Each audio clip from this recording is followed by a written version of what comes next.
माणसाची बुद्धी, माणसाचा विचार करणं हा माणसाला मिळालेला असा गुण आहे की मनुष्य त्याच्यामुळे चमत्कारिक शोध लावतो. चमत्कारिकपणे तो तो काही गोष्टी अशा गूढ गोष्टी शोधून काढतो.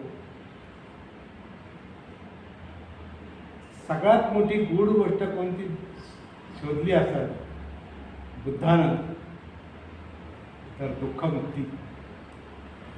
माणूस दुःखातून मोकळा होऊ शकतो.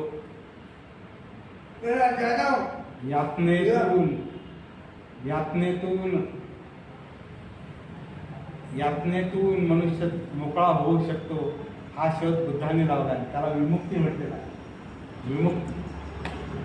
आणि ही विमुक्ती कशाच्या आधारावर त्यांनी साध्य केली